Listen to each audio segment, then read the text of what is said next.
बीजे films में आप सभी दर्शकों का स्वागत है। आज हमारे बीच स्टूडियो में पधारे हैं पंडित ज्ञानेश्वर जी महाराज, जो प्रकांड विद्वान है। इन पंडित जी, आपका स्टूडियो में स्वागत है। नमस्कार। नमस्कार। आज हम आपसे जानना चाहेंगे कि दीपावली का जो पर्व है और दीपावली में लक्ष्मी माँ का हम लोग पूजन करते हैं और लालसा यही होती है कि हमारा रोजगार, हमारा व्यवसाय, हमारा जो भी उन्नति है या धन लक्ष्मी जो है हमारे घर आवे।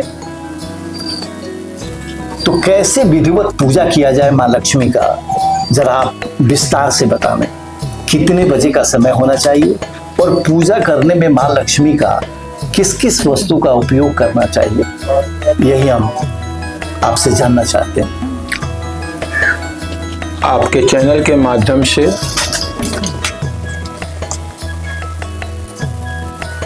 जो भी हमारे दर्शक देख रहे हैं, सबसे मैं आग्रह निवेदन करूंगा कि पहले आप समझें कि दिवाली है क्या। बिल्कुल बिल्कुल बिल्कुल। तमसो माँ ज्योतिर्गमय, तमसो माँ ज्योतिर्गमय। ज्योतिर्गमय इसका अर्थ है अंधेरे में नहीं, प्रकाश में ले चल। अच्छा अच्छा। तो दीपावली की परंपरा त्रेता युग से है। त्रेता युग से? जी हाँ जी। रामा अवतार की कथा से संबंधित है। अच्छा अच्छा। आप सभी दर्शकों को मालूम ही है कि राम का राज्याभिषेक होते होते जी वन गमन का आदेश मिला। वन गमन का आदेश जी मिला। जी जी। जिसके चलते अयोध्या वासियों को मानसिक कष्ट झेलना पड़ा। सभी लोग राम के वियोग में तड़प तड़प कर एक एक दिन अपना समय गुजार रहे थे। कथा बहुत लंबी है, लेकिन जब रावण वध होता है जी, उसका संहार होता है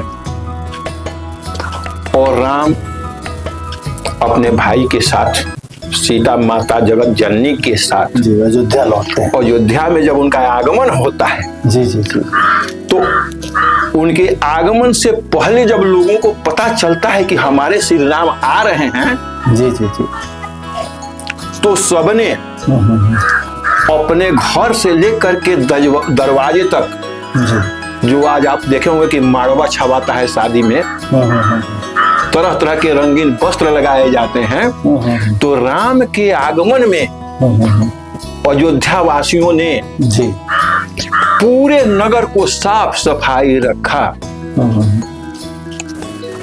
पूरा साफ सफाई करके, और जब राम का आगमन अयोध्या में होता है तो वो दीपक प्रज्वलित करके जी उनको सम्मानित किया जाता है कि आज 14 वर्ष के बाद आप हमारे नगर में पधारे हैं।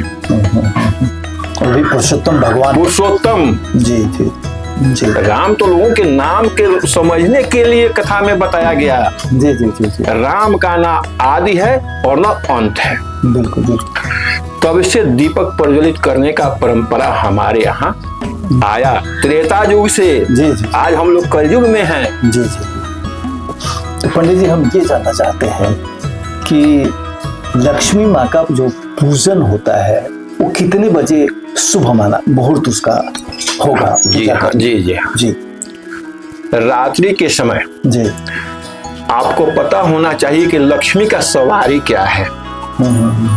क्या है? लक्ष्मी का वाहन क्या है? उल्लू, जिसको दिन में दिखाई नहीं देता है। और उस पर विराजमान कौन है? साक्षात लक्ष्मी, यानी विष्णु की अर्धांगिनी। तो जब हर साल समय मुहूर्त बदलता रहता है, हर साल समय मुहूर्त बदलता है, दंड घड़ी पाला पत्रा पंचांग के अनुसार समय और मुहूर्त बदलता है। तो जिस साल जिस समय में लक्ष्मी पूजन का समय होता है, विद्वानों के द्वारा जी उसको हर यजमान को समझाया जाता है, बताया जाता है, और उसी समय पर लक्ष्मी पूजन करना उचित है। लेकिन सर्वप्रथम हम तमाम दर्शकों से आवेदन निवेदन करेंगे कि लक्ष्मी का सबसे पहला नियम या लक्ष्मी का नाम आप पूछ रहे हैं तो है सफाई। आपने देखा होगा कि हर जगह में घर द्वार लीप पोत करके स्वच्छ वातावरण में, आज तो हम लोग इलेक्ट्रॉनिक युग में आ गए। प्रमाण क्या था उस वक्त? घी का दीपक जलाना था, घी का, तेल का दीपक जलाना था। लेकिन आज समय के अनुसार मोमबत्ती वगैरह, मोमबत्ती वो कृत्रिम हो गया, वो प्राकृतिक नहीं है। और आप तो देख रहे हैं कि तरह तरह के अनेकों प्रकार के झालर, लाइट, रोशनी, सुंदरता को बढ़ाने के लिए हमारे यहाँ कितने कितने लोग खर्च कर देते हैं। जी जी। अब लक्ष्मी को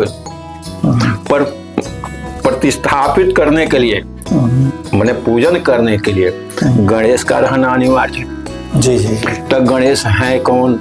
यजमान लोग इसमें असमंजस हो जाते हैं। गणेश और लक्ष्मी का संबंध जो है पुत्र और माता, पुत्र और माता का संबंध है। तो गणेश क्या है? जिनका लंबा पेट हो, बहुत ज्यादा पचाते हैं, लंबा कान है, बहुत जल्दी सुन लेते हैं, और दूसरा चीज अमंगल का नाश करने वाले और मंगल की बारिश करने वाले। इसी से जहाँ लक्ष्मी का पूजन होता है वहाँ गणेश जी का स्थापना होता है, और दोनों आदमी को साथ में मिल करके जो भी विद्वत समाज, अन्यथा ये नहीं है, मैं नहीं कहता हूँ कि आप किसी विप्र से ही पूजा कराइए, जिन्हें आप स्वयं, जी हाँ, यदि आप अपने हाथ से उस पूजा को करते हैं तो ज्यादा फलदायक होता है। तो मैं तमाम भक्तगणों से निवेदन करूंगा कि चाहे कोई भी समाज हो, किसी भी धर्म को यदि आप मानते हैं, सनातन को मानते हैं, नहीं मानते हैं, अलग की बात है, लेकिन जिस दिन दीपावली हो, कम से कम कुछ भी नहीं है तो 5 दीपक वो मिट्टी का और सरसों के तेल का या तिल के तेल का अवश्य जलाएं, और माँ लक्ष्मी सहित श्री गणेश का पूजन जरूर करें। अच्छा पंडित जी, एक अंतिम सवाल है आपसे कि खासकर माँ लक्ष्मी के पूजन में किस चीज का उपयोग किया जाता है?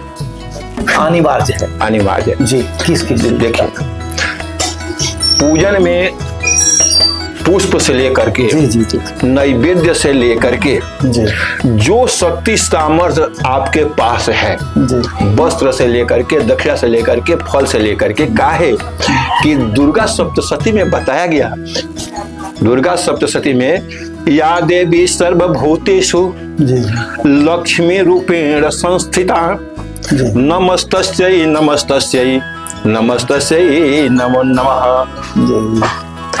तो लक्ष्मी कहें, दुर्गा कहें, सरस्वती कहें, पार्वती कहें, सबका एक ही अवलंब है। क्या? जो भक्त उनको पूजा करता है जिस रूप में मान करके, वैसा फल हर भक्त को मिलता है, इसमें कहीं कोई संशय नहीं है। तो इस साल की दिवाली शुभ मुहूर्त में, शुभ लग्न में जो आपको विद्वानों के द्वारा बताया जाए अवश्य करें, और इतना ध्यान रखें, कम से कम मोदक कहते हैं लड्डू को, जो गणेश भगवान जी हाँ, अरे गणेश जी का प्रिय है। तो जब जो चीज बेटा को पसंद है तो ये निश्चित है कि वो माँ को भी पसंद है। नारियल, वस्त्र, आभूषण, देखिए वो पूजा पत्ती का प्रकरण है, लेकिन यदि भाव से आप एक तुलसी का पत्र भी माँ तेश्वरी को समर्पित करते हैं, और उनके द्वारा जो आपको आशीर्वाद मिलता है, आपके बाल बच्चों परिवार को जो आशीर्वाद मिलता है, वो 365 दिन सालों साल चलता रहता है।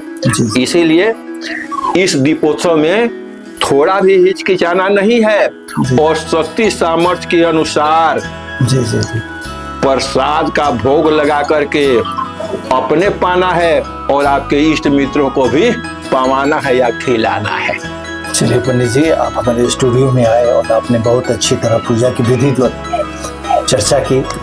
इसके लिए हम तहे दिल से आपका स्वागत करते हैं, अभिनंदन करते हैं।